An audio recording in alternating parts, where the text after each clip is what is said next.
Japão. Terra dos templos shintoístas e das estátuas de Buda. Mas existe um livro antigo em inúmeros lares japoneses que nada tem a ver com esses elementos. Dizem que esse livro guarda os segredos do Ocidente, seu poder e sucesso, as raízes de sua cultura e de seu caráter. Essa obra extraordinária é a Bíblia, e o Gênesis é seu primeiro livro. Grandes livros.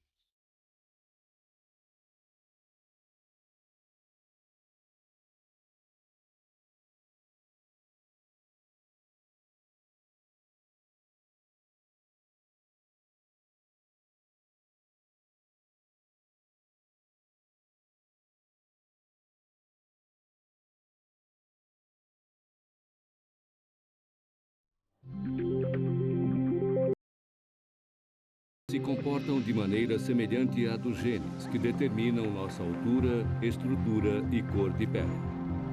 Assim como genes, elas são transmitidas dos pais para os filhos. São cultivadas e protegidas pela família e pela sociedade na qual vive essa família. Se a civilização resulta desses genes culturais, então o Gênesis é responsável por alguns traços essenciais de nosso genoma cultural. Foi aí que as primeiras ideias do homem sobre justiça e moralidade ganharam forma. Genesis is about the world before law. It's about a learning God, striving to do justice without rules.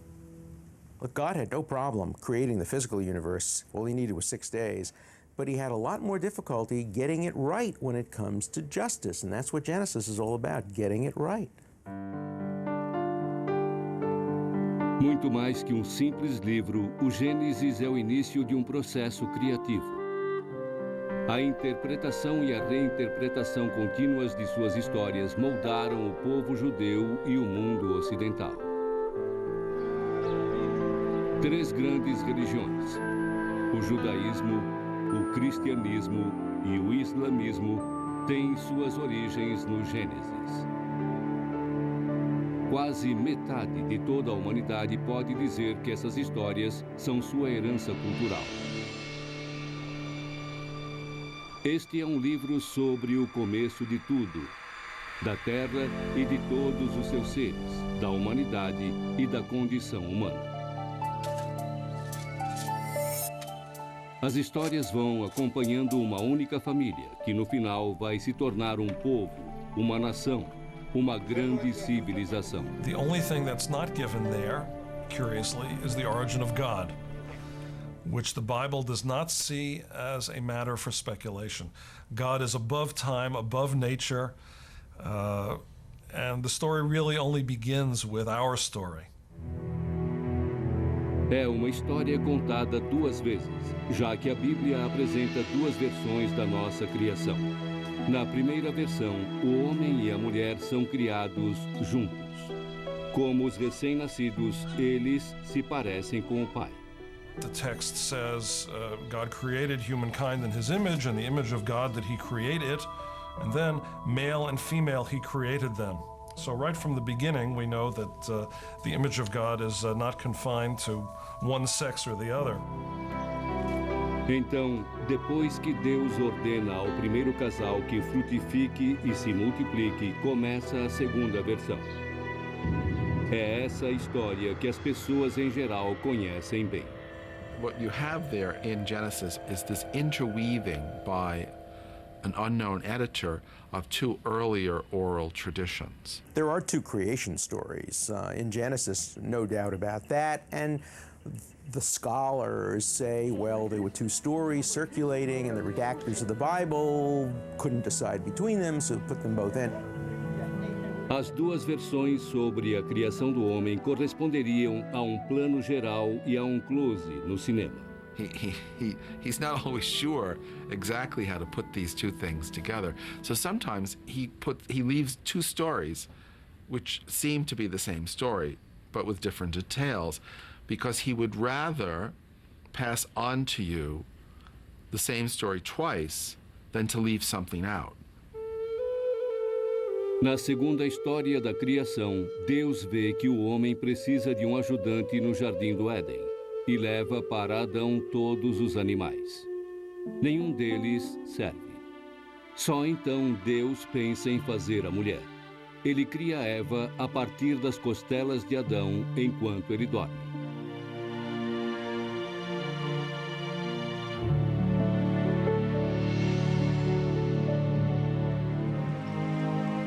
Então, Deus e a humanidade vão começar a aprender as lições do novo pai e dos filhos. Vivendo em inocência, os filhos de Deus não sabem o que é certo e o que é errado. Deus cria apenas uma regra. Ele ordena que Adão não coma o fruto da árvore do conhecimento do bem e do mal. Se fizer isso, ele morrerá.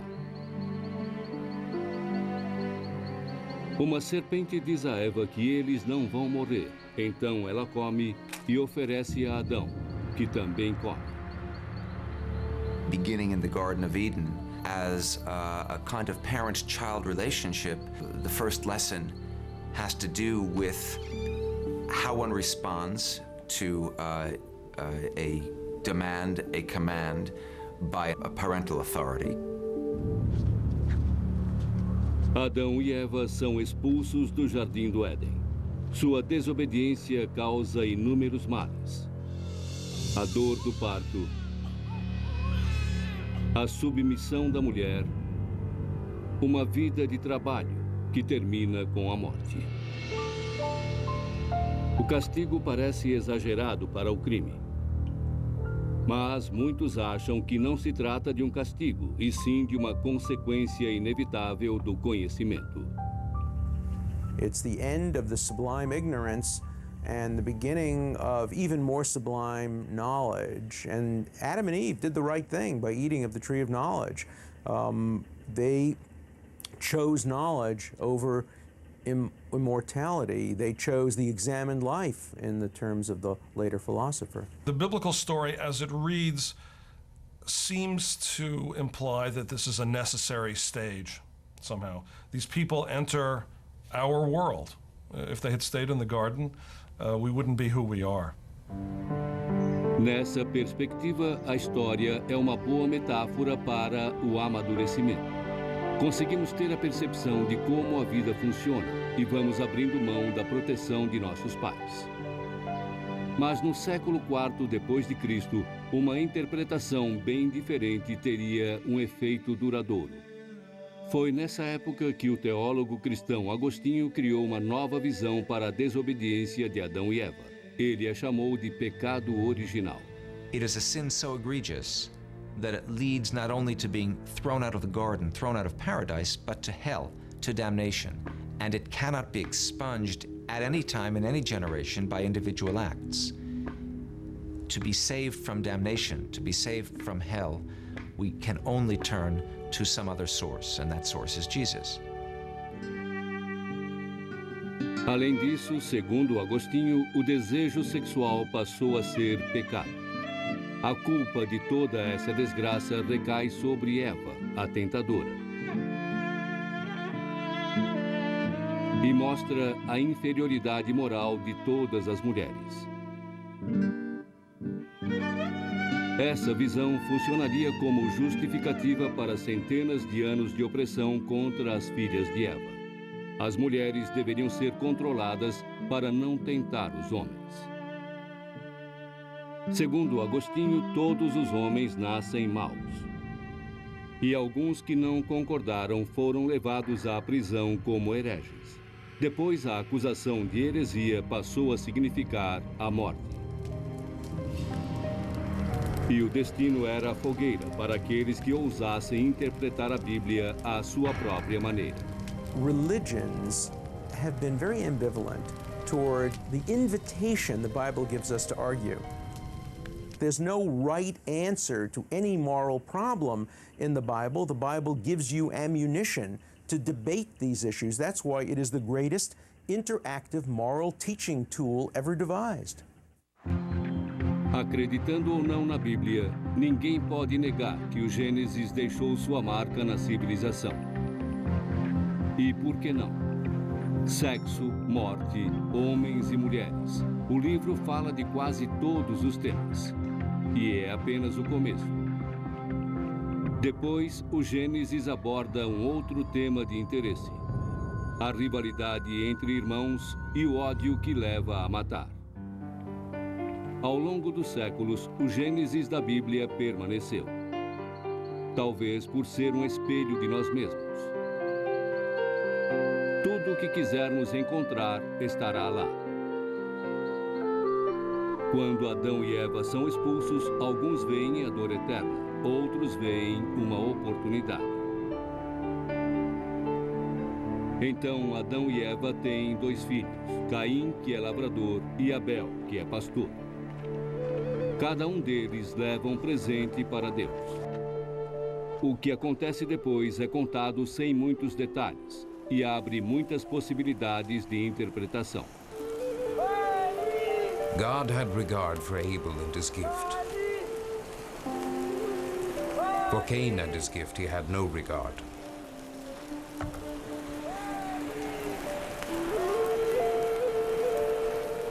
Cain became exceedingly upset, and his face fell. Cain rose up against Abel, his brother, and he killed him.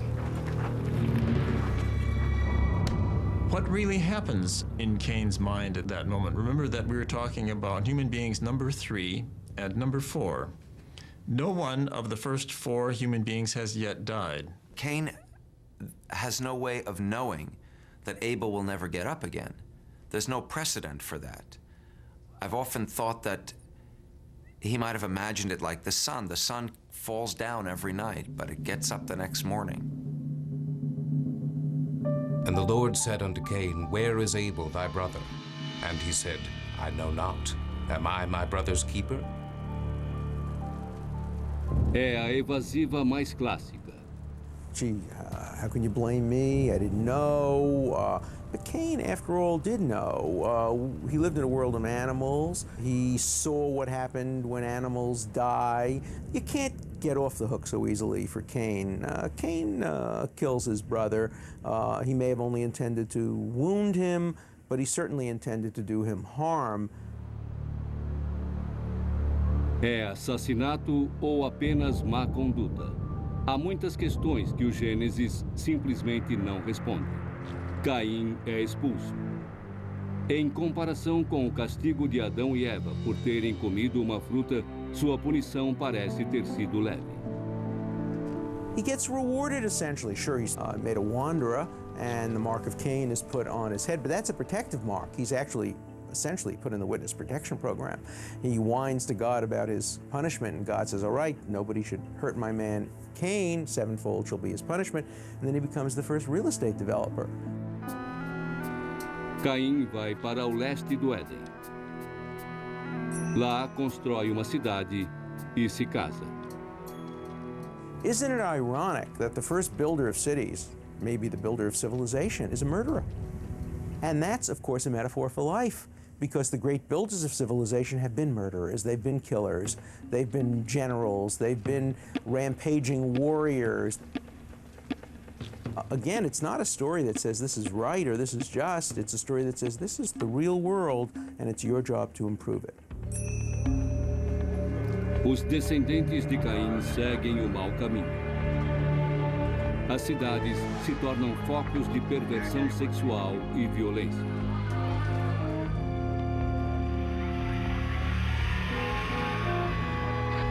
Deus decide tomar uma atitude que nenhum pai da raça humana sequer pensaria em tomar.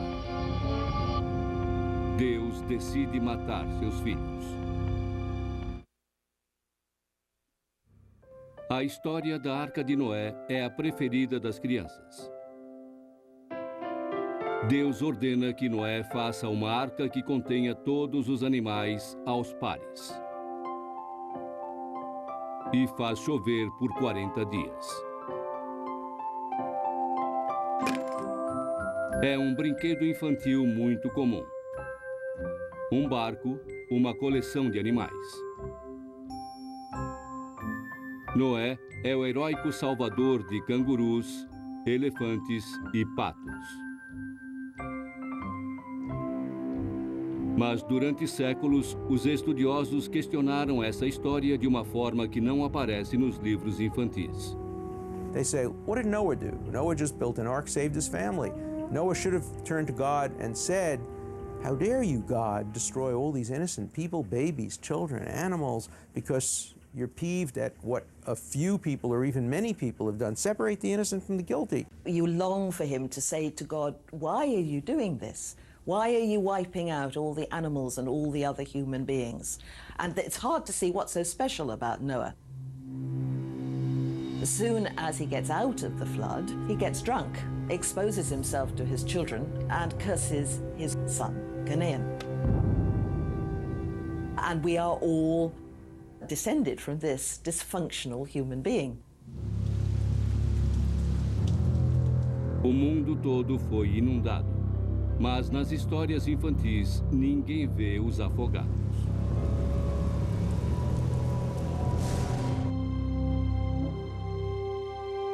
Depois de baixadas as águas do dilúvio, Deus diz a si mesmo: não voltarei a destruir toda forma de vida como fiz agora. Alguns acreditam que com isso Deus esteja admitindo que errou. Instead of starting from scratch by destroying his creation, God should have, and I think he comes to realize it later, work with what he had. Não deveria parecer estranho que o mundo estivesse desregrado antes do dilúvio. Deus ainda não havia criado leis para a humanidade. Então, a lei não existia. He had told Adam, and on the day that you eat from the tree of knowledge, on that day you will die, surely die, and he doesn't carry that through. He vacillates with his punishment of Cain, and it isn't working. And so he overreacts, and only after that does he begin to calibrate the punishment. He who kills shall be killed. A range of other punishments emerge to precede the Ten Commandments. Mas com isso nós avançaríamos demais a história. Deus cria a primeira lei, uma só, proibindo o homicídio. Essencialmente, Deus afirma que criou o homem à sua própria imagem, e por isso a vida humana é sagrada. In other words, do violence to human beings, and you are doing violence somehow to God himself. Agora que Deus esclareceu isso, é hora de povoar o mundo novamente. Now these are the begettings of Terah. Terah begot Avram, Nahor, and Haran. So-and-so begat so-and-so, who begat so-and-so, who begat so-and-so, who begat so-and-so. All these begettings, they look terribly boring to us, I think, are very important to the early Hebrews because they are trying to write history. The idea of genealogy is very important to them because the idea of history is very important. Early peoples had a very different way of looking at time from the way in which we look at it. We really have a Jewish sense of time. All early peoples saw time as a great wheel, that what had been would come to be again. Ao contrário dos antigos, nós somos viciados no que é novo. Tudo precisa ser maior, mais rápido e melhor. Sempre à espera de grandes emoções, nós buscamos estímulos.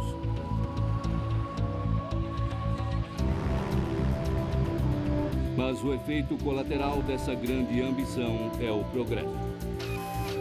A vontade de saber, inventar, construir e investigar conseguiu nos levar a decifrar o genoma humano, a criar nossa própria realidade virtual e uma nova inteligência, além de desvendar as estrelas.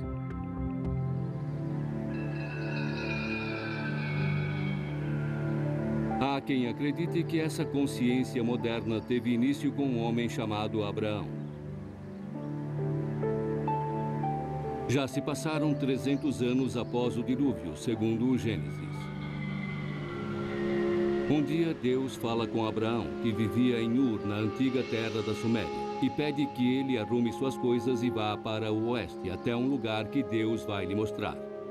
E Deus faz uma promessa. I will make a great nation of you, will give you blessing, and will make your name great. I will bless those who bless you. He who curses you I will damn. All the clans of the soil will find blessing through you.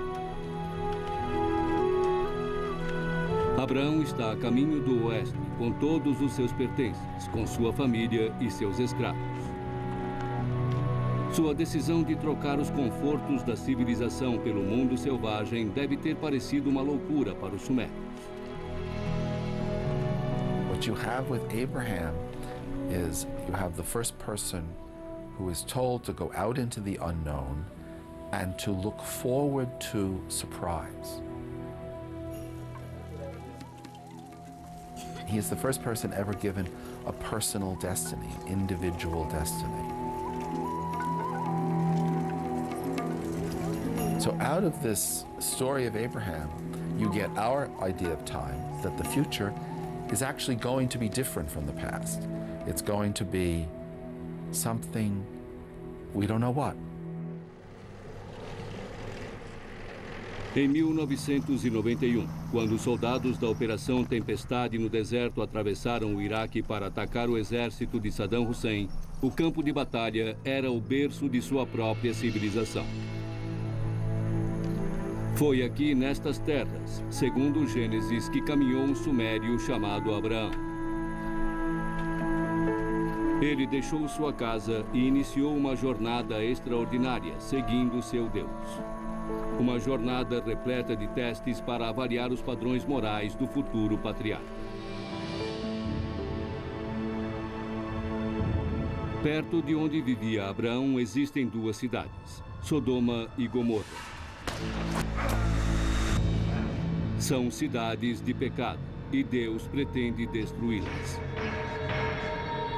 A história dessas duas cidades e de sua destruição final costuma ser usada como aviso nos dias de hoje. Mas, como história moralizante, sua visão limitada não cumpre seu papel. A verdadeira moralidade se manifesta numa conversa fora da cidade de Sodoma. Deus aparece para Abraão na forma de três estranhos. God makes the conscious decision to talk to Abraham about the destruction of the cities. He wants to get Abraham's take on it, and the text says, because Abraham will become somebody important and he'll keep my laws. Abraão oferece água e comida aos estranhos e lava os pés deles. Então Deus conta a Abraão o que está prestes a fazer. Como na antiga história do dilúvio, Deus propõe uma destruição em massa. Abraham, at the time of Sodom and Gomorrah, is quite different from Noah. He does say to God, don't do this, and pleads and argues with God. God has realized that it's no good having yes men like Noah, who have no real moral base. Humanity is becoming a partner with God who argues with God. É com Abraão que os filhos de Deus começam a crescer. Abraão apresenta um argumento moral. Ele diz: e se houvesse 50 pessoas inocentes nessas cidades? O Senhor pouparia a cidade para proteger os 50? Deus afirma que sim. Abraão continua a questioná-lo. And says, in effect, how dare you? The word in Hebrew is chalila lacha, and the King James interpretation is very moderate, far be it from thee. But the actual word in Hebrew has to do with profanity. It would be profane of you, God. It would be sacrilegious of you, God, to destroy the innocent along with the guilty. É um grande dilema que os redatores da Bíblia conseguiram captar muito bem. A justiça humana é imperfeita. Se quisermos ter certeza de que todo culpado tenha seu castigo, alguns inocentes serão punidos também. Para que nenhum inocente seja condenado injustamente, alguns culpados ficarão em liberdade. Podemos avaliar uma sociedade analisando como ela equilibra esses dois conceitos conflitantes. Abraham is the world's first defense attorney. And like most defense attorneys, he's defending a lot of guilty people along with some innocent people. And human justice is always going to make mistakes. And if we make so many mistakes that 10 innocent people are on death row, maybe we ought to not just save those 10 innocent people, but step back and look at the process by which 10 innocent people could be wrongly condemned. That would be understanding the story of Abraham's argument with God. I don't think he's teaching God. I think God is testing him, and he passes with flying colors. He is willing to consider the possibility that there might be some for whose sake the whole city should be spared. And I find that just amazing. It's a setup. In a sense, it's one of the tests that God gives to Abraham in order to see if he's the right quality to be the patriarch.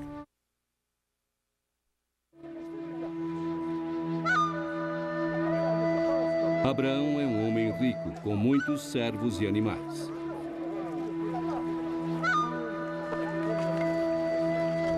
Mas o fundamental para um patriarca é ter filhos.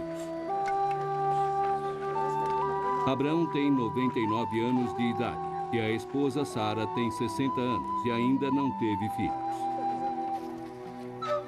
Sara resolve o problema tomando uma atitude que não era incomum naquela sociedade.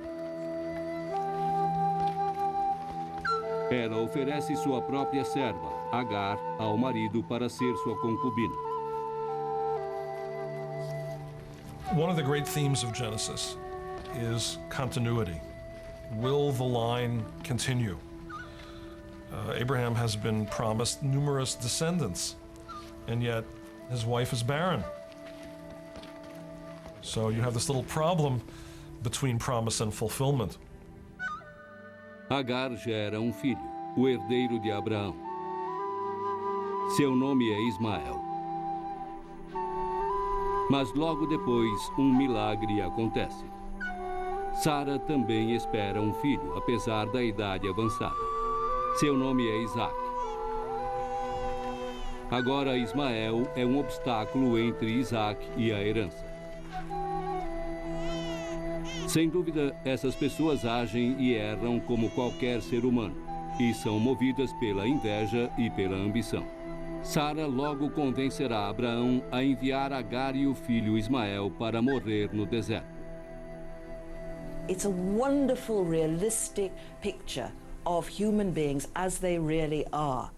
And so when we read these people, we can identify them. We've all been there. We all have these moments of selfishness and self-indulgence, and we all cause harm. A Bíblia diz que Abraão caminha com Deus, mas isso não significa que ele seja perfeito. Any Christian parent could show his child the New Testament and say, follow Jesus and you will be a great person. Follow Muhammad, a Muslim could say, and you'll be a great person. Nobody could say that of the figures in the Jewish Bible. They're all flawed. You don't want your children to be like Abraham.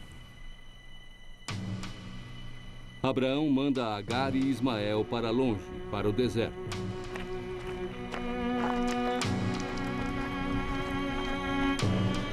Em pouco tempo, eles ficam sem água e sem comida. Que não veja eu morrer o menino, ela grita, e o abandona. Mas Deus já tem planos para Ismael. Ele será o pai da nação árabe. Then God appears to her and he makes a promise to Hagar that her son Ishmael will also be the father of a great nation. That the Arabs too are sons of Abraham. This reflects, I think, the view that the Arab peoples at this point were somehow seen as cousins. So it's almost as though at this point, sad as it may seem today, given the current conflict, that the Arab peoples were seen as related and somehow within the covenant. This would be an extremely important story in Islam. A história de Agar e Ismael também é contada no Alcorão, a Bíblia Islâmica. E o profeta do Islã, Maomé, será um descendente direto de Ismael. Todo ano, milhões de muçulmanos visitam a cidade sagrada de Meca. Eles visitam a Kaaba, o santuário que Ismael construiu com Abraão, segundo o Alcorão. The whole pilgrimage in Mecca is in honor of Hagar. In the process of Hajj itself, the pilgrimage, you have to run 7 times between 2 hills, recounting what Hagar went through when she was left alone in the barren desert. Her baby was crying, she was going crazy, and finally, Ishmael kicked the ground, and the water broke and came out, and they were able to drink. Todos os anos, os fiéis reconstituem a provação de Agar no deserto. São seguidores do mesmo Deus dos outros filhos de Abraão, os judeus e os cristãos. The Prophet Muhammad, when he received the revelation and taught it to his community, he did not contend that he was bringing a brand new religion. In fact, he emphasized repeatedly that his message was the continuation of the monotheistic messages before him from the same God, the God of Abraham, and the God of Jesus and Moses and Muhammad as well. So it is the same tradition carried over centuries. Judaísmo, cristianismo e islamismo. As 3 religiões que tiveram a mesma origem acabarão alcançando o mundo todo. Todas elas pregam a paz e a compreensão e foram usadas erroneamente para justificar a guerra e a opressão. Mas no Gênesis, Isaac e Ismael se separam. Ismael sobreviveu, como Deus havia previsto, para se tornar o pai de uma nação. Isaac será o patriarca dos israelitas, mas ainda terá de enfrentar uma terrível provação. No Gênesis, o primeiro livro da Bíblia, Deus diz a Abraão que sua semente será tão numerosa quanto as estrelas do céu. No entanto, seu primeiro filho demora para chegar. Por fim, a promessa é cumprida. Nasce Isaac. Mas então, Deus estabelece uma ordem terrível. Pray, take your son, your only one, whom you love, Isaac, and go you forth to the land of Moriah. E Deus ordena a Abraão que realize o sacrifício de seu filho. We are told that God is simply testing Abraham, but Abraham doesn't know this. By this time, he's only got one son left. He's been told by God repeatedly that he will be the founder of a great nation. Now he's asked to kill that son. Yes, sir. No questions. He could have argued with God. He could have said, wait a minute, I know what you told Noah. You told Noah, he who sheds human blood shall by humans have his blood be shed. Murder is wrong. How can you ask me to murder my own son? He doesn't do that. The Abraham and Isaac story is really just the most horrendous of all these tests. It does show us that Abraham is willing to do anything for God. Maybe we wouldn't be willing to do that, but the patriarch has to be. We've reached a kind of culmination of the perfection of his faith, which is his willingness to offer his son without a moment's hesitation. In the words of the philosopher, he becomes a knight of faith. But what kind of faith? Blind faith? Isaac said to Abraham, his father, he said, "Father." He said, "Here I am, my son." He said, "Here are the fire and wood. But where is the lamb for the offering up? Abraham said, God will see for himself to the lamb for the offering up, my son.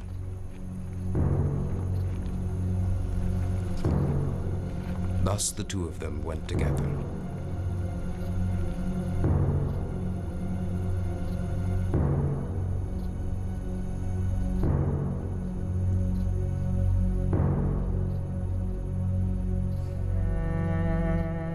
No momento em que Abraão está preparado, com a faca na mão para matar seu filho, um mensageiro de Deus o detém. Essa história, com sua intensidade sombria, gera muitas dúvidas. O que Deus estaria tentando dizer com esse teste aterrorizante? He is saying to them, I am not a God who is pleased by the sacrifice of your children.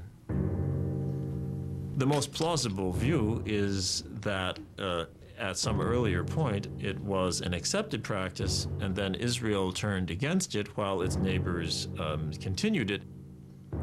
Then it's very well designed to be a story against that practice because it follows the familiar plot right to the end and then changes it. Se essa história for interpretada como uma lição sobre a imoralidade do sacrifício infantil, então Abraão e Deus parecem estar envolvidos num jogo muito estranho. E ficamos imaginando quem ganhou e quem perdeu. Some of the commentators say that God didn't come down and speak to Abraham again ever because Abraham failed the test. He sent his angel. He would have passed the test if he had been more vociferous and argued with God and understood better the rules of morality and the rules against murder. Einstein disse que Deus não joga dados com o universo. Mas será que ele blefa? Ele queria que Abraão se recusasse a sacrificar o filho? Ou Deus queria que Abraão provasse sua fé conforme a interpretação tradicional? E quanto a Abraão? Com uma expressão indiferente, ele parece estar fazendo o que Deus pediu. Who was testing whom? Abraham's extraordinary taciturnity, his silence, serves him well. God demanded the sacrifice of Isaac, and Abraham didn't actually give it, and never said in so many words that he would. God promised him offspring. Now God has given him a son and is about to take the son back. If God had not withdrawn his demand, perhaps the deal would have been off. That Abraham would at that moment not have been the worshiper of that God any longer.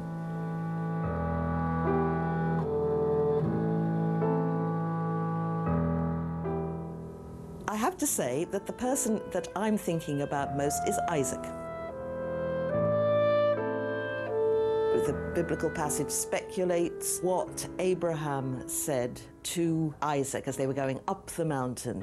But I would like to know what on earth they talked about coming down.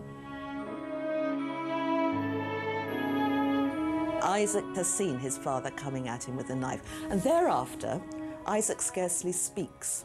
He's sort of the weakness of the patriarchs. Caberá ao filho de Isaac, Jacó, continuar seu legado e ser para sempre um exemplo indiscutível de como não conduzir a vida. Em qualquer época, a vida de um menino estaria arruinada se ele visse seu pai pronto para atacá-lo. No livro do Gênesis, o filho de Abraão, Isaac, sente a mesma coisa. Silenciosamente, ele vai deixando de aparecer. God doesn't speak to him directly. God doesn't trust him to find his own wife. And the next time we see him, he's lying on his deathbed, moribund, blind, unable to cope with life around him. It's a terrible symbol of paralysis. Agora é o filho caçula de Isaac, Jacó, que vai carregar o manto dos patriarcas. Isaac é uma peça sem importância, uma vítima. Sua esposa Rebeca receberá a mensagem de Deus. O filho mais velho, o predileto, Esaú, seria enganado e perderia a herança. The normal practice would be for the elder son to inherit the property of his father. But repeatedly in the Bible, the younger son somehow displaces the older son. Isaac, à beira da morte, decide que chegou o momento de passar a herança para o filho mais velho. Ele manda Esaú sair para caçar e trazer seu prato favorito, para assim receber a bênção. Mas Deus tem outros planos. What matters is not human arrangements, but the favor of God. God has the power to lift up whom he chooses and to cast down whom he chooses. And whenever one of these reversals of human normality occurs, it comes as a reminder of who is really in charge. Deus diz a Rebeca que Jacó será o responsável por continuar a linhagem. Ela pede que Jacó vista as roupas de Esaú e prepara o prato de Isaac. Ela manda Jacó enganar o pai para receber a bênção que caberia a Esaú. One of the astonishing things about the Bible to me is the way in which it seamlessly mixes the grand plan, the rise and fall of nations, the coming of age of the people of Israel, in with the most intimate human scenes. And it really pulls it off. They are mundane, everyday. That's this classic biblical way of having the divine and human operating simultaneously. It happens again and again. Jacó finge ser Esaú. Seu pai não tem certeza, mas o disfarce funciona e Jacó recebe a bênção que seria de Esaú. Sem a bênção do pai, Jacó não herdaria nada e seria servo do irmão mais velho. Mais uma vez, Deus favoreceu o menos privilegiado. Well, the contrast that occurs to me is the people of Israel, who are small, late on the scene, insignificant historically, and who yet come to see themselves as chosen for a special destiny. And it's that paradox of weakness and strength at the same time that is shot through these stories. They're always thinking about what does this specialness mean and why us? Certamente podemos perguntar, por que Jacó? Um homem que trapaceia, que não é exemplo para ninguém. Ele sai de casa apressado, temendo a ira do irmão.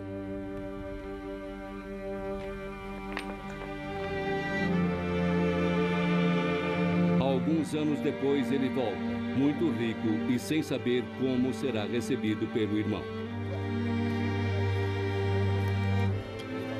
Ele começa a imaginar o que estaria à sua espera.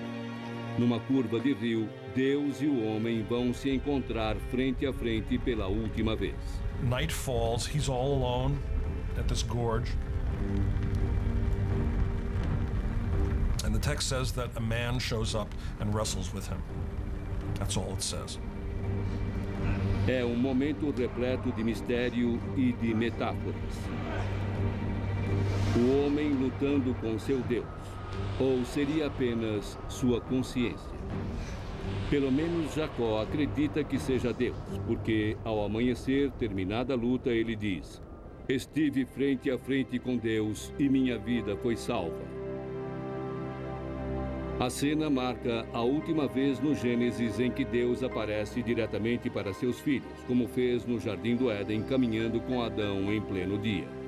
Agora, a humanidade amadureceu e terá de caminhar sozinha. It's almost, again, like coming of age, that as humanity, or at least the people of Israel, progress, they're more on their own. If you go back to the good old days, that's when gods and people talked and walked together. A luta que acontece também marca um começo. Jacó pede ao estranho que o abençoe. E o estranho dá a ele um novo nome, Israel, aquele que briga com Deus. Os filhos de Israel partirão daqui para o Egito, para a vida escrava e para o sofrimento do êxodo.